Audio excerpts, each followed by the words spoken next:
ഇന്ധനവില വർധനവിനെതിരെ Palakkad head post ഓഫീസിന് മുന്നിൽ CITU പാലക്കാട് ഡിവിഷൻ കമ്മിറ്റി പ്രതിഷേധ ധർണ നടത്തി.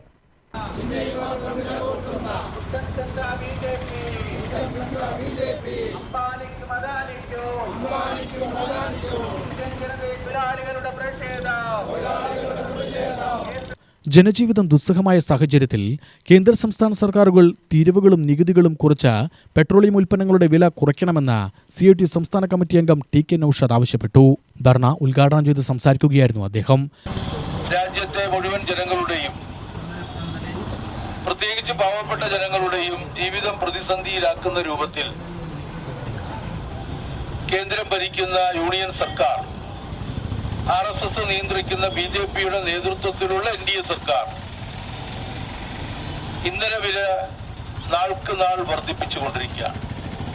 ആ വർദ്ധിപ്പിച്ച സാഹചര്യമൊക്കെ ഇപ്പൊ നമുക്കറിയാം. കഴിഞ്ഞ തെരഞ്ഞെടുപ്പ് നടന്ന 5 സംസ്ഥാനങ്ങളിലേക്ക് തെരഞ്ഞെടുപ്പ് നടന്ന സമയത്തൊന്നും ഈ പെട്രോളിന്റെയും ഡീസലിന്റെയും പാചകവാതകത്തിന്റെയും വിലയൊന്നും വർദ്ധിപ്പിച്ചില്ല. എന്നാൽ തെരഞ്ഞെടുപ്പ് നടന്നു, വോട്ടെടുപ്പിന് ശേഷം കൗണ്ടിങ്ങിന് നടന്നു.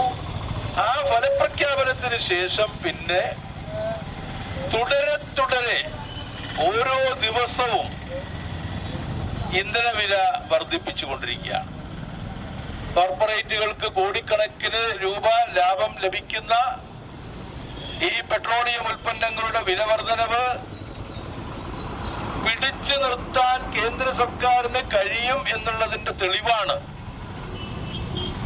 ഈ കഴിഞ്ഞ 2 മാസക്കാലം തെരഞ്ഞെടുപ്പിന്റെ പശ്ചാത്തലത്തിൽ ഇന്ധനവില വർദ്ധിക്കാത്ത സാഹചര്യം ഇന്ത്യ രാജ്യത്തുണ്ടായത്. വില കുറയ്ക്കുമെന്ന വാഗ്ദാനം നൽകി അധികാരത്തിലേറിയ BJP സർക്കാരാണ് ജനങ്ങളെ കൊള്ളയടിക്കുന്നത്. ഗാർഹിക സിലിണ്ടറിന് ഇന്നലെ വീണ്ടും 29 രൂപ കൂട്ടിയത് ഇരുട്ടടിയാണ്. ഡിവിഷൻ സെക്രട്ടറി V സുരേഷ് അധ്യക്ഷനായി. CITU നേതാക്കളായ PG Ramadas, K Murugan, A Hemalatha, Sameer Khan, K Palani, advocate Chinchu Jose തുടങ്ങിയവർ പ്രസംഗിച്ചു. UTV news Palakkad.